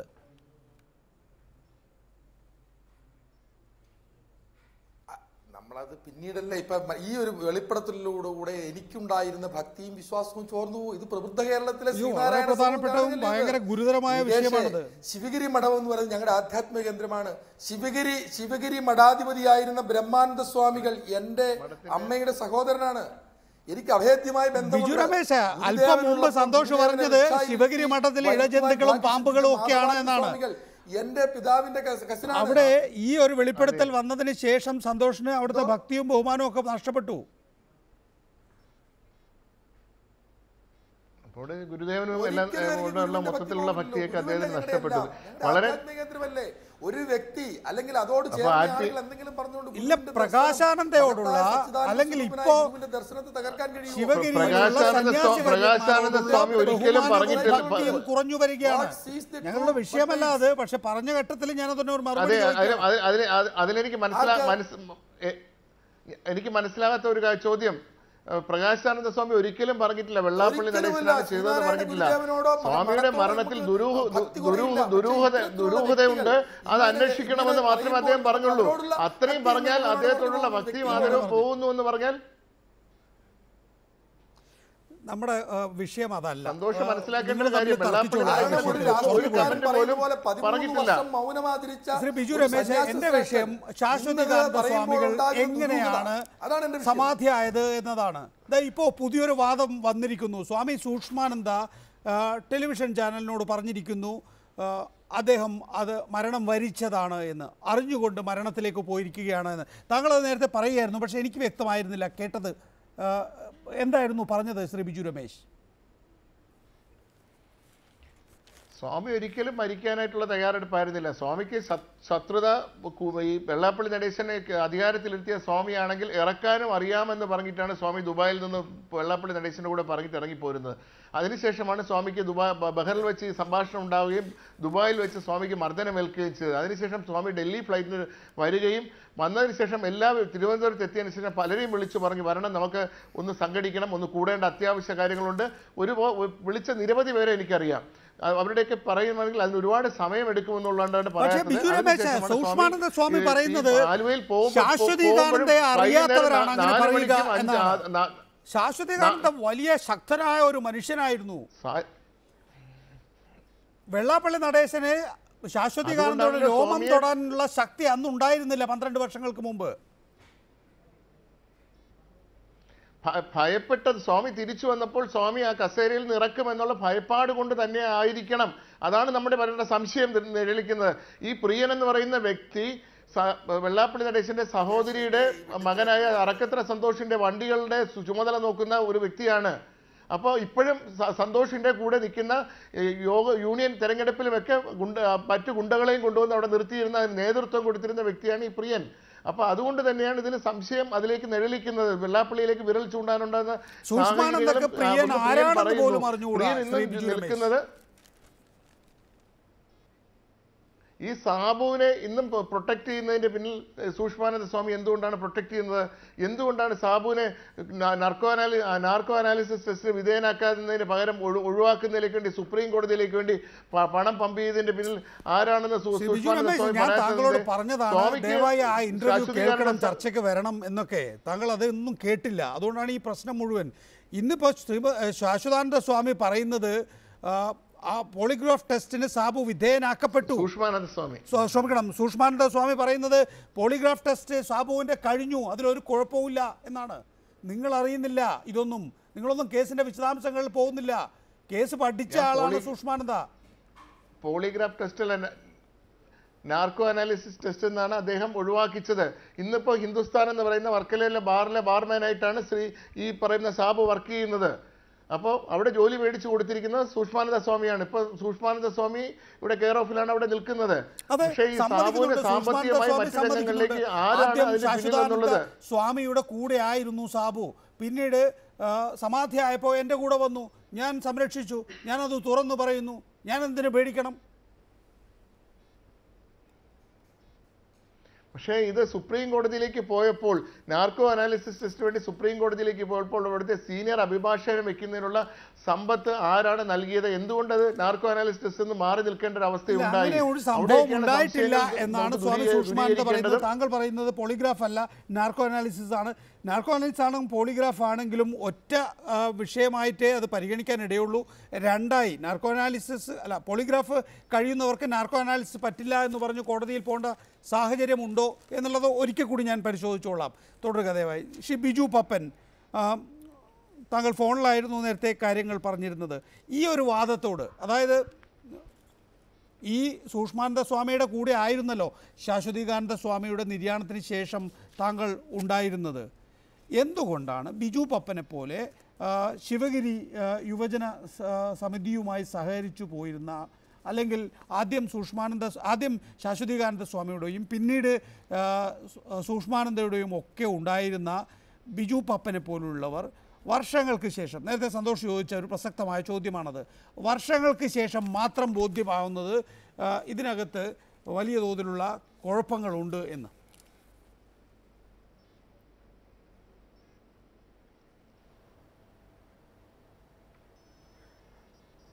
ബിജു പപ്പൻ. ബ്രഹ്മശ്രീ ശാശ്വതീകാനന്ദ സ്വാമികൾ 2001 ഒക്ടോബറിലാണ് ശിവഗിരി യുവജനവേദി എന്ന മഹത്തായ പ്രസ്ഥാനത്തിന് രൂപം കൊടുത്തത്. ശിവഗിരി യുവജനവേദിയുടെ ചെയർമാനാണ് ഞാൻ. അതിനുശേഷം 1.5 വർഷം കഴിയുമ്പോഴാണ് ശാശ്വതീകാനന്ദ സ്വാമികൾ സമാധിയാകുന്നത്. സമാധിയുമായി ബന്ധപ്പെട്ടുള്ള ചടങ്ങുകളിലും സമാധി സ്ഥാനം കാണുന്നതിന് മുൻപന്തിയിൽ നിന്ന് കാര്യങ്ങൾ കൈകാര്യം ചെയ്തിരുന്ന ഒരാളാണ് ഞാൻ. ശിവഗിരി മഠത്തിന് ചുറ്റുമുള്ള സമാധി ബോധാനന്ദ സ്വാമികളുടെയും തീർത്ഥ സ്വാമികളുടെയും ശാശ്വതീകാനന്ദ സ്വാമികളുടെയും സമാധിയാണ്. ആയിരക്കണക്കിന് ലക്ഷക്കണക്കിന് തീർത്ഥാടകർ വന്ന് തൊട്ടു തൊഴുതിട്ട് പോണ സമാധിയാണ് ശാശ്വതീകാനന്ദ സ്വാമികളുടെയും മറ്റ് സ്വാമികളുടെ സമാധികളും. അപ്പോൾ സ്വാമിജിയുടെ സമാധിയിൽ ദുരൂഹതയുണ്ട് എന്ന് പറയുമ്പോൾ അന്വേഷിക്കുക, അത് അന്വേഷിച്ച് അതിലെ ദുരൂഹത കണ്ടെത്തുക എന്നുള്ളതല്ലാതെ ആ കാലഘട്ടത്തിൽ ഞങ്ങൾക്കൊന്നും പറയാൻ കഴിയില്ല. അതിനുശേഷം ഈ സംഘടനകളെ മരവിപ്പിച്ചു, ആക്ഷൻ കൗൺസിലിനെ മരവിപ്പിച്ചു, ഞങ്ങളെല്ലാം അവിടെ പല പല ഘട്ടങ്ങളിലായി ഒഴിവാക്കി. സ്വാമിജിയുടെ പേരിൽ രൂപം കൊണ്ടുവരാ അല്ലെങ്കിൽ സ്വാമിജിയുടെ പേരിൽ ഉള്ള അവാർഡ് ആദ്യത്തെ വർഷം നിർത്തലാക്കി. എല്ലാ വർഷവും നടത്തിക്കൊണ്ടിരുന്ന അനുസ്മരണ സമ്മേളനങ്ങൾ നിർത്തലാക്കി. സ്വാമിജിയുടെ മോക്ഷദീപത്തിന് സൂക്ഷ്മാനന്ദ സ്വാമി ദീപം തെളിച്ച് ടാഗോർ തിയേറ്ററിന്റെയും ട്രിവാൻഡ്രം ക്ലബിന്റെയും ശ്രീമൂലം ക്ലബിന്റെയും ഇടയിലാണ്. അപ്പൊ ആ മോക്ഷദീപത്തിന് ഒരു സന്യാസി വര്യൻ സമാധിയായാൽ മോക്ഷദീപം നടക്കും. ആ മോക്ഷദീപം ശിവഗിരി യുവജനവേദി 1,00,000 ദീപം തെളിച്ച് നടത്തിയപ്പോൾ സൂക്ഷ്മാനന്ദ സ്വാമിയുടെ സാന്നിധ്യം അവിടെ ഇല്ല. അതിനുശേഷം സ്വാമിജിയുടെ രൂപം മാറ്റി, ഞങ്ങൾ ഭാവം മാറ്റി. ചെമ്പം മുടിയും തലമുടിയായിട്ട് നടന്ന സ്വാമിയെ വിദേശ യാത്ര കഴിഞ്ഞ് വരുമ്പോൾ തലമുടിയൊക്കെ എടുത്ത് ഭംഗിയായി വരണമെന്നും കേരളത്തിലെ ശ്രീനാരായണയുടെ ആത്മീയ ആചാര്യനാവണമെന്നും ശിവഗിരി മഠവുമായി മുന്നോട്ട് പോകുന്ന എല്ലാ കാര്യങ്ങളും ശാശ്വതീകാനന്ദ സ്വാമിയൊക്കെ പകരം നിന്ന് ചെയ്യണമെന്ന് പറഞ്ഞപ്പോൾ കേസുകൾ പരാജയപ്പെടുത്തി. അതിനുശേഷം ഞങ്ങൾ കണ്ടത് കേസിൽ നിന്നെല്ലാം പരാജയപ്പെട്ട് സ്വാമി അങ്ങ് പാലോട് പോയി. സ്വാമി പാലോട് പോയപ്പോൾ ഞങ്ങളുമെല്ലാം ശിവഗിരി മഠത്തിൽ നിന്നിറങ്ങി. സ്വാമി പാലോട് പോയത് താൽക്കാലികമായിട്ടാണ്. സ്വാമി തിരിച്ചു വന്നു. സ്വാമിജിയുടെ ശിഷ്യനാണ് ഇന്ന് ചെമ്പഴന്തിയിലെ ഭരണത്തിലിരിക്കുന്ന ശുഭാംഗാനന്ദ സ്വാമി. സ്വാമിയുടെ ശിഷ്യന്മാരെ പല മഠങ്ങളിലും സ്ഥാനം കിട്ടി. സ്വാമിജി അവിടെ നടക്കുന്ന എല്ലാ ഫംഗ്ഷനുകളിലും പ്രധാനപ്പെട്ട റോള് കിട്ടുക, ബാക്കിയുള്ള സമയങ്ങളിൽ പാലോടിരിക്കുക, ഇടയ്ക്കിടയ്ക്ക് കേരളത്തിന്റെ തലസ്ഥാന നഗരിയിൽ നടക്കുന്ന ചടങ്ങുകളിലെ മുഖ്യ പ്രഭാഷണങ്ങൾ നടത്തിയതിനു ശേഷം കേരളത്തിലെ ആത്മീയ ആചാര്യൻ ശ്രീനാരായണയുടെ ആത്മീയ ആചാര്യനാണ്, ത്യാഗിയും യോഗിയുമായ സന്യാസി വര്യനാണെന്ന് തെറ്റിദ്ധരിപ്പിക്കുക. സ്വാമിജിയുടെ അനിയന്റെ കയ്യിൽ, ലോകേശാനന്ദ സ്വാമികളുടെ കയ്യിൽ ഇരിക്കുന്ന സീഡികൾ ഞങ്ങൾ കേട്ടിട്ടുണ്ട്. ഇതെങ്ങനെയാണ് സ്വാമിയുടെ കയ്യിൽ വന്നതെന്ന് ചോദിച്ചപ്പോൾ ഒരു ചിരി മാത്രമാണ് ലോകേശാനന്ദ സ്വാമി നടത്തിയത്. മുട്ടട വീട്ടിൽ സാബു താമസിക്കുന്ന സമയത്ത് സാബു റെക്കോർഡ് ചെയ്ത് കൊണ്ടുപോകുന്ന സീഡികളാണ്. അവിടെ വരുന്ന പ്രധാനപ്പെട്ട നേതാക്കന്മാർ വരാറുണ്ട്. ശിവഗിരി മഠത്തിലെ തന്നെ സന്യാസി വര്യന്മാരുടെ തർക്കത്തെ തുടർന്നാണ് ഈ കൊലപാതകം. ഇതൊരു കൊലപാതകമാണ് എങ്കിൽ സ്വാഭാവികമായും ബിജു പപ്പൻ പറയുക സൂക്ഷ്മാനന്ദയാണ് അതിന് പിന്നിലെന്നാണ്. സൂക്ഷ്മാനന്ദ സ്വാമിയായിട്ട് ഏറ്റവും അടുത്ത ബന്ധം പുലർത്തിയിരുന്ന ഒരു വ്യക്തിയാണ് ഞാൻ. സൂക്ഷ്മാനന്ദ സ്വാമി വളരെ അടുപ്പം അവർ തമ്മിൽ ഉണ്ടായിരുന്നു. ഞാൻ അതിനുശേഷം പലപ്പോഴും ബിജു പപ്പനും സൂക്ഷ്മാനന്ദ സ്വാമിയായിട്ട് പലയിടത്തും കണ്ടിട്ടുണ്ട്. എൻ്റെ ഓഫീസിലും അവർ ഒരുമിച്ച് വന്നിട്ടുണ്ട്. ഇവർ വളരെ ആത്മബന്ധത്തിൽ നടക്കുന്നതായിട്ടാണ് ഞാൻ കണ്ടിട്ടുള്ളത്. പിന്നെ അവസാനം അവർ തെറ്റിയത് എന്താണെന്നുള്ള കാര്യം എനിക്കറിയില്ല. അല്ലെങ്കിൽ ബിജു പപ്പൻ ഒരു വാദം പറയുന്നു, ബിജു രമേശ് വേറൊരു വാദം പറയുന്നു, സൂക്ഷ്മാനന്ദ വേറൊരു വാദം പറയുന്നു. ഇങ്ങനെ പല വാദങ്ങളാണ് ഈ വിഷയത്തിൽ. നമുക്ക് എങ്ങനെയാണ് യോജിപ്പിച്ചു കൊണ്ടുപോകാൻ കഴിയുക ശ്രീ ബിജു രമേശ്? അല്ല, എന്തായിരുന്നു സ്വാമിയുടെ മരണത്തെക്കുറിച്ച് ബിജു പപ്പൻ അറിയാമെന്നുള്ള വിവരമുണ്ടെങ്കിൽ പറയണം. സൂക്ഷ്മാനന്ദ സ്വാമിക്ക് ഈ പറയപ്പെടുന്ന മരണവുമായി ബന്ധപ്പെട്ട കോർഡിനേഷനിൽ എന്താണ് റോളുള്ളത് അതറിയാമെങ്കിൽ അത് അദ്ദേഹം വ്യക്തമാക്കാൻ അദ്ദേഹത്തിന് കിട്ടുന്നൊരു അവസരമാണ്. അദ്ദേഹം വ്യക്തമാക്കണം. ഇത് ആ വസ്തുത പുറത്തു വന്നു കഴിഞ്ഞാൽ മാത്രമേ ജനങ്ങൾക്കും ഇതുമായി ബന്ധപ്പെട്ട് ഇനി ഒരു അന്വേഷണ ഏജൻസി വരണമെങ്കിലും അവർക്കും ഇതുമായി ബന്ധപ്പെട്ട് മുന്നോട്ട് പോകാനായിട്ട് കഴിയുള്ളൂ. അതുകൊണ്ട് തന്നെ ബിജു പപ്പൻ അത് കുറച്ചുകൂടെ സുതാര്യമായി പറഞ്ഞാൽ നന്നായിരുന്നു.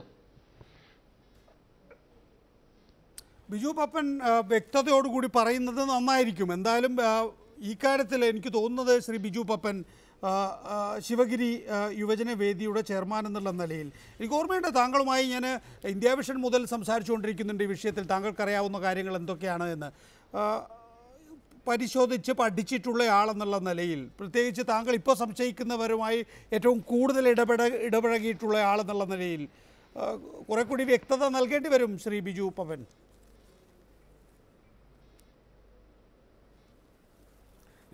ഇപ്പോൾ നേരത്തെ സംസാരിച്ച ആള് ഒരു പ്രതി വന്ന് എന്നെ നേരിട്ട് കണ്ടിട്ട് ഞാനാണ് ശാശ്വതീകാനന്ദ സ്വാമികളെ വധിക്കുവാൻ കാരണം ഇന്ന ആൾക്കാർ പറഞ്ഞിട്ടാണ്. ആ ആള് പ്രതികരിച്ചത് കഴിഞ്ഞ 2-3 ദിവസത്തിന് മുമ്പാണ്. ഇടയ്ക്ക് പല ചർച്ചകളിലും രഹസ്യ ചർച്ചകളിലും അല്ലാതെയും എല്ലാം എന്നെ പ്രിയനെന്ന് പറയുന്ന ഒരാൾ വന്ന് കണ്ടിട്ട് എന്നെ ശാശ്വതീകാനന്ദ സ്വാമികളെ ഞാനാണ് വധിച്ചത്. ബിജു രമേശ് എന്ന് പറയുന്ന ആളുമായി വളരെ അടുപ്പമുണ്ടായിരുന്ന ശാശ്വതീകാനന്ദ സ്വാമികളെ, ബിജു രമേശിന്റെ അച്ഛൻ രമേശൻ കോൺട്രാക്ടറുമായി വളരെ അടുപ്പമുണ്ടായിരുന്ന ശാശ്വതീകാനന്ദ സ്വാമികളെ, ലോകം അറിയപ്പെടുന്ന ശ്രീനാരായണയുടെ ഏറ്റവും വലിയ ആത്മീയ ആചാര്യനായിരുന്ന ശാശ്വതീകാനന്ദ സ്വാമികളെ വധിച്ചത് ഞാനാണെന്ന് ഒരു മാനേജറുടെ ഒപ്പം വന്ന ഒരാൾ പറയുമ്പോൾ അതിനെ അന്ന് വളരെ നിസ്സാരമായി കാണുകയും ഈ സമയത്ത് അതിനെ കൊണ്ടുവന്നതിന്റെ പ്രസക്തി എന്താണെന്ന് പുള്ളി വ്യക്തമാക്കട്ടെ. ബിജു രമേശ്, ഞാൻ എത്രയും പബ്ലിക് ഫംഗ്ഷനിൽ ഞാൻ ബിജു പപ്പനോട് ഈ വിവരം പറഞ്ഞിട്ടുള്ളതാണല്ലോ. ഞാൻ എത്ര പബ്ലിക് ഫംഗ്ഷനിൽ ഈ വിവരം ഈ പറഞ്ഞ കാര്യങ്ങൾ പറഞ്ഞിട്ടുള്ളതാണ്, പ്രസംഗിച്ചിട്ടുള്ളതാണ്. അത് ഈ ചർച്ചയിൽ ഞാൻ ഇപ്പോൾ ഇതുമായി ബന്ധപ്പെട്ട് പറഞ്ഞതല്ല. ഇതിനകത്ത് നടക്കുന്ന അഴിമതികളെ കുറിച്ചൊരു ചർച്ചയിൽ പോയപ്പോൾ ശാശ്വതാനന്ദ സ്വാമിയുടെ വിഷയം അതിനകത്ത് എടുത്തിടുകയും അതിനെക്കുറിച്ച് ചോദിച്ചപ്പോൾ ഞാൻ സാധാരണ പൊതുവേദിയിൽ പറയുന്ന അതേ കാര്യം മാത്രമേ പുതുതായി ഒന്നും പറഞ്ഞിട്ടില്ല. ഈ പ്രിയൻ ഇതിന്റെ പിന്നിൽ ചെയ്തു എന്നുള്ള വസ്തുത വിളിച്ചു പറഞ്ഞ വിവരം ഞാൻ ഈ അന്വേഷണ ഉദ്യോഗസ്ഥനുമായ വന്ന SI-യോടും പറഞ്ഞിട്ടുള്ളതാണ്. പിന്നെ ഇതൊന്നും കേട്ടിട്ടില്ലാത്ത രീതിയിൽ ബിജു പപ്പൻ പറയുന്ന കാര്യം എനിക്ക് മനസ്സിലാവില്ല. ബിജു പപ്പൻ എന്തോ ഹിഡൻ അജണ്ട വെച്ച് സംസാരിക്കുന്ന പോലെയാണ് എനിക്ക് തോന്നുന്നത്. എനിക്ക് യാതൊരു അജണ്ടയോ ഒരു സ്വാർത്ഥ താല്പര്യവുമില്ല. എന്നെ ഒരിടത്തും ശിവഗിരി മഠത്തിൽ നിന്ന് എന്നെ ഇറക്കി വിട്ടിട്ടുമില്ല. ആ ഇറക്കി വിട്ടിന്റെ ദേഷ്യം വെച്ചുകൊണ്ട് മഠത്തിനെ ഒന്നും അധിക്ഷേപിച്ച് പറയാൻ നിൽക്കരുത്. സന്യാസിമാർക്ക് ഇതുമായിട്ട് യാതൊരു ബന്ധവുമില്ല. വെറുതെ ശിവഗിരി മഠത്തെയോ സന്യാസിമാരെയോ കൂട്ടിച്ചേർത്ത് ഇത് വളരെ വേറെ രീതിയിലേക്ക് കഥ തിരിച്ചുവിടാനായിട്ട് 2-3 ദിവസങ്ങളിലായിട്ട് ചാനലിൽ ചർച്ച നടത്തുന്ന രീതിയിൽ കേൾക്കുന്നുണ്ട്. തെറ്റായ ഒരു സമീപനമാണ് അത്. ശിവഗിരി മഠത്തിനും ഈ കൊലപാതകവും തമ്മിൽ ഒരു ബന്ധമുണ്ടെന്ന് ആർക്കോ വേണ്ടി പറയുന്നൊരവസ്ഥയിലേക്ക് കൊണ്ടുവന്ന് എത്തിക്കരുത്. ഇതൊരു അനിയനോടുള്ള ഒരു എളിയൊരു അഭ്യർത്ഥനയാണ്, ചെയ്യരുത്. ശ്രീ MT രമേശ്, അവസാനിപ്പിക്കാൻ വേണ്ടി, ശിവഗിരി യുവജന സമിതിയുടെ ചെയർമാനായിരുന്നു ബിജു പപ്പൻ. ബിജു രമേശ് ഇപ്പോഴും ശിവഗിരിയിൽ നല്ല ഇൻഫ്ലുവൻസ് ഉള്ള ആളാണ്. ഒരുപക്ഷെ ബിജു പപ്പനും ഗോകുലം ഗോപാലും ചേർന്നാണ് ശിവഗിരി ഭരിക്കുന്നത് എന്ന് പോലും SNDP ഇപ്പോൾ വിമർശനമായി ഉന്നയിക്കുന്നുണ്ടല്ലോ. ഇവർ രണ്ടുപേരും പക്ഷേ 2 വാദങ്ങളാണ് ഉന്നയിക്കുന്നത്. ഒരു നല്ല അന്വേഷണം നടക്കട്ടെ അല്ലേ, എന്നിട്ട് തീരുമാനിക്കട്ടെ.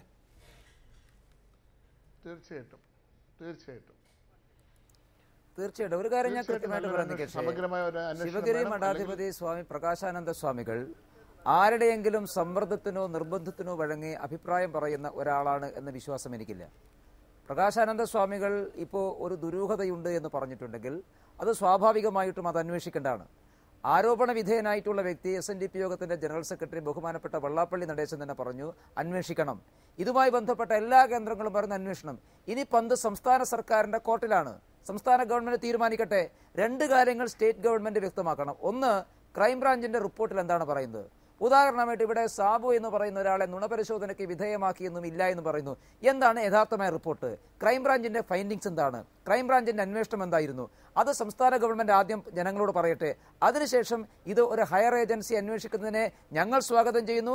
അന്വേഷിച്ച് സത്യാവസ്ഥ പുറത്തു വരണം. കേരളത്തിലെ ഏറ്റവും പ്രധാനപ്പെട്ട ഒരു സന്യാസി സ്ഥാപനവുമായി ബന്ധപ്പെട്ട് ദുരൂഹതകൾ ഉണ്ടാകരുത്, ദുരൂഹതകൾ മാറണം എന്നതിനാണ് അഭിപ്രായം. എല്ലാവരും പൊതു അഭിപ്രായമാണ്. അത് ഗവൺമെന്റ് അതിനനുസരിച്ച് തീരുമാനമെടുക്കണം.